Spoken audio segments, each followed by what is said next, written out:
Isu atau peristiwa pendidikan multikulturalisme.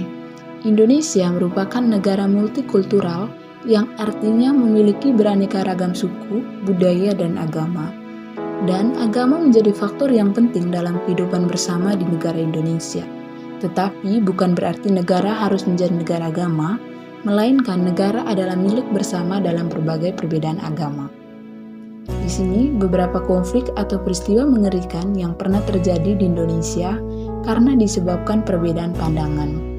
Yang mana pertama tragedi Sampit pada tahun 2001. Tahun 2001 adalah salah satu sejarah kelam bangsa Indonesia, terutama di daerah Sampit.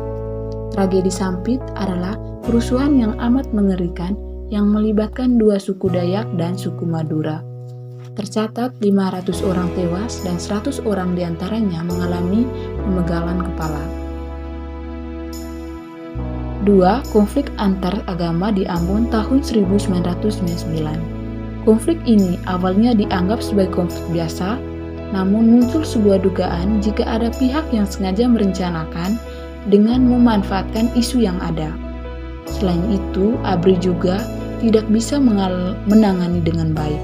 Bahkan diduga sengaja melakukannya agar konflik terus berlanjut dan mengalihkan isu-isu besar lainnya. Kerusuhan yang terjadi di Ambon membuat kerukunan antar umat beragama di Indonesia jadi memanas hingga waktu yang cukup lama. Yang ketiga, konflik antar etnis pada tahun 1998. Konflik ini diawali oleh krisis moneter yang mengakibatkan sendi-sendi negara lumpuh dan meluas sehingga berubah menjadi konflik antar etnis pribumi dan etnis Tionghoa. Konflik ini mengakibatkan banyak aset-aset Tionghoa dijarah dan dibakar. Selain itu, banyak laporan yang menyatakan telah terjadi pelecehan seksual dan pembunuhan, dan tidak bisa dihindari. Konflik antar etnis ini benar-benar menjadikan Indonesia seperti lautan darah. Dan yang keempat, konflik antar golongan dan pemerintah. Konflik antar golongan memang sering terjadi di Indonesia.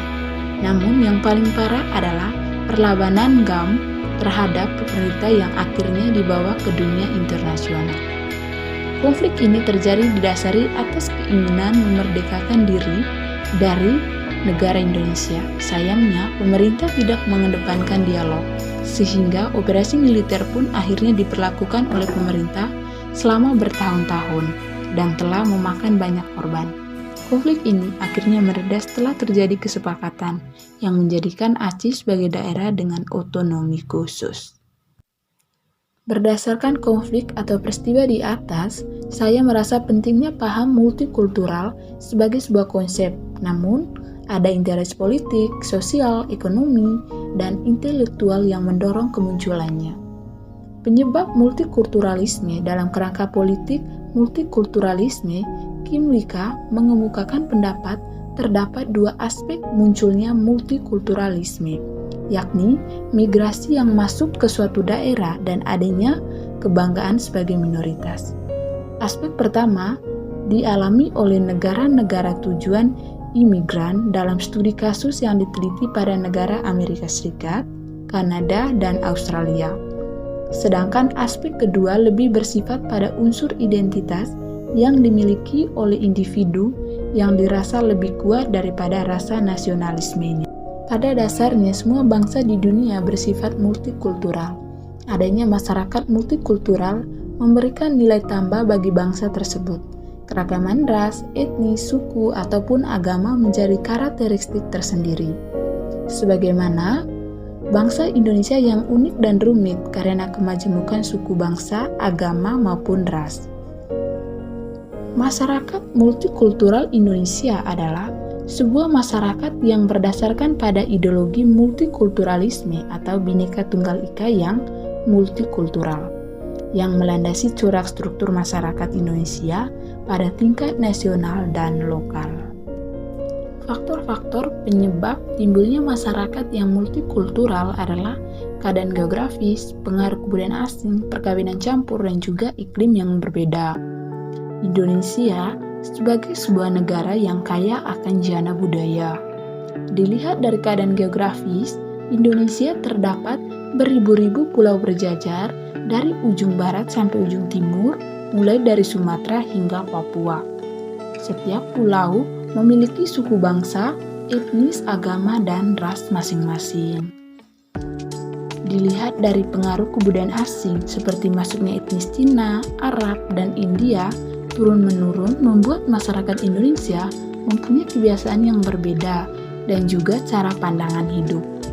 Sementara itu, iklim atau cuaca yang berbeda di Indonesia membuat kebiasaan masyarakat untuk bercocok tanam berbeda-beda. Keadaan inilah yang menjadikan masyarakat Indonesia menjadi masyarakat multikultural. Menurut saya, salah satu cara terbaik untuk merespon multikulturalisme agar dapat berjalan dengan baik di Indonesia adalah dengan menjadikan sekolah-sekolah sampai tingkat universitas sebagai pusat sosialisasi dan pembudayaan nilai-nilai yang dicita-citakan atau dapat disebut dengan pendidikan multikulturalisme. Nah, inti dari multikulturalisme adalah toleransi yang diperuntukkan untuk kepentingan bersama dan menghargai kepercayaan serta interaksi dengan setiap anggota masyarakat, dan juga menumbuhkan sikap saling menghargai tanpa membedakan kelompok-kelompok seperti gender, etnis, ras, budaya, strata sosial, dan agama.